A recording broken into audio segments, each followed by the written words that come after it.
Well, I want you to enlighten us more in relation to the allegations made by General Nhlanhla Mkhwanazi,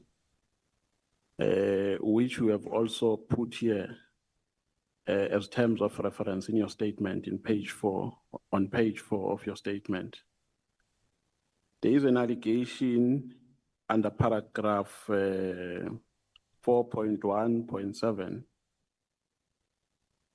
which says that inter alia, we must investigate, open quote, the alleged corrupt relationship between Mr. Mchunu and Mr. Brown Mokgotsi, and between Mr. Mokgotsi and Mr. Uvusumuzi Ket Matlala.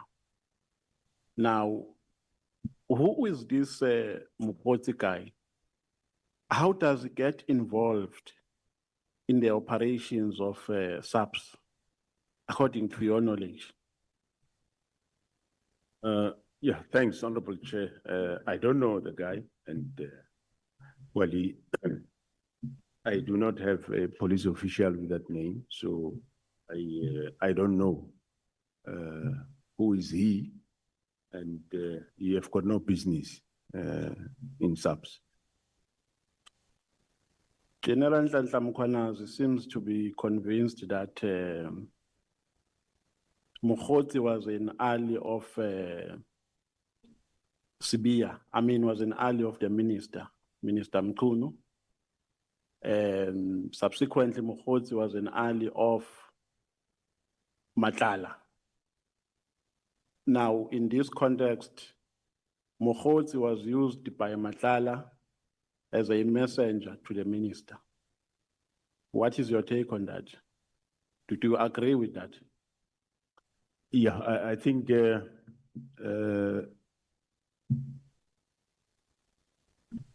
relevant officials like General Khumalo will be able to show you that. I think also General Mkhwanazi did show you those links.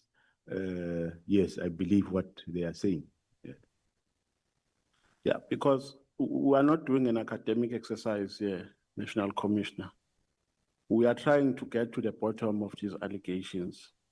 So what we want to get from your responses is what will assist us in doing investigations of all these allegations. Now, my difficulty is that in the evidence that has been accused so far, orally and in terms of the documents that were perused, the conversations that we have seen are conversations between the minister, are the conversations between Brown Mokgotsi and the Commissioner of KwaZulu-Natal, wherein Mokgotsi claims that he has some influence to the minister, and conversations between Brown Mokgotsi and Matlala. Now, if the minister comes here and say, I don't have any relationship with Mokgotsi, Mokgotsi used my name to advance selfish narrow interest and for material gains. Are you in possession of any evidence that suggests that that will be a lie? Well, I believe General Mkhwanazi might have showed you some WhatsApp messages, and General Khumalo will still show you other messages which they can give evidence to that effect in terms of communication that talks to between Mr. Mokgotsi, between Ket Matlala, and between the minister. They will be able to show you that. You know why I'm asking that question, National Commissioner, is because I've been in a political space for some time.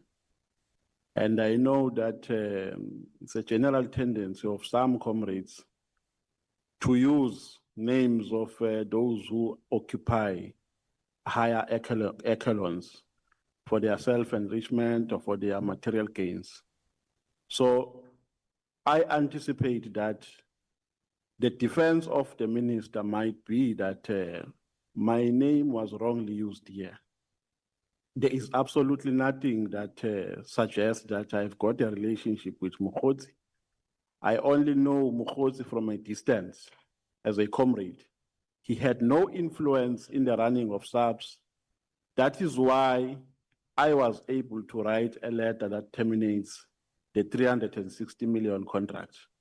What would you say? I'm asking this because we need evidence to resolve these matters. What would you say? How would you respond? Are we in a position to prove that wrong, that defense wrong, if the minister comes with that defense? Yeah, I'm sure the officials that I'm talking about will be able to show you the links. That's why I didn't want to give evidence of the second person. They will be able to give evidence to that effect. But I wouldn't overrule that. As you say, you are in the political space. You know the environment and how people behave. That I can't deny. You talk from experience. But the officials will be able then to indicate those WhatsApps that will show money movement and linkages. I think you just have to give it space until they give evidence. So to what extent has this so-called corrupt relationship caused the damage in the running of SAPS? This alleged corrupt relationship between the minister and Mokgotsi, ultimately Matlala, to what extent has it caused the damage? Well, the first damage is this disbandment of the directive of the 31st of December. That is a damage. Okay, now let's go to the disbandment of the political task team, political killings task team. Is there any piece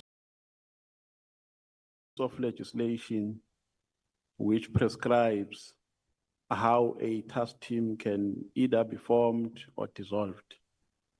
Or there's a lacuna? No, there's no legislation. Legislation says the national commissioner can organize and reorganize, establish institutions, depots, unions, and so on. So, but of course, even a task team, one can take it as part of that. So, but doesn't mean can necessarily be established by national committee. It can be established at lower levels also. Yeah, so the advice that you can give to us as lawmakers is that you must close that gap, correct? You must. In terms of formulating the law, we must close that gap. Is that the advice you can give to us as lawmakers? The advice I can give is, if you can, obviously, dwell more on defining what the minister can do. What is the minister's function, and what is the national commissioner's functions? Okay, if I heard you precisely yesterday during your oral testimony, you made a mention of a task team which preceded the 2018 task team. And you said you identified some weaknesses in that task team. Ipso facto, you established another task team which was multidisciplinary, in that it consisted SAPS, NPA, etc., etc. Now, in that, how was that? Because you never spoke about its formulation and disbandment. How was it formulated and disbanded? You only spoke about the formulation of the 2018 task team, which started from the visit of the president, establishment of the interministerial committee, etc., etc. And you spoke less about the formation of the previous one. May you please take us through? Thanks, Honorable Chairperson. So you want me to? Yes, the previous task team which preceded the 2018 one, how was it formulated and dissolved, later dissolved? Yeah, the previous task team, when it was formulated, I was involved. We went to KZN. It was myself and the former, by then, Minister of Police, Mr. Fikile Mbalula. We got a briefing to the provincial commissioner or the acting provincial commissioner. That time, I can't understand and remember. I think it was acting provincial commissioner, Major General Langa, I suppose. And after that briefing, and we said these political killings are a problem, so we need to do something. Then myself and General Langa, we said, no, Minister, in this case, we will establish a task team. And that agreement was endorsed, and the provincial commissioner established a task team consisting of members from various units and stations, including the DPCI. Actually, the brigadier from DPCI was the head of that specific task team. So you later dissolved it on the basis that it was not fulfilling its responsibilities to your satisfaction, correct? That's correct, yes. Did you identify some elements of criminality within that task team from the members of SAPS? No, what we identified was not necessarily criminality, but it was more the fact that they come from local.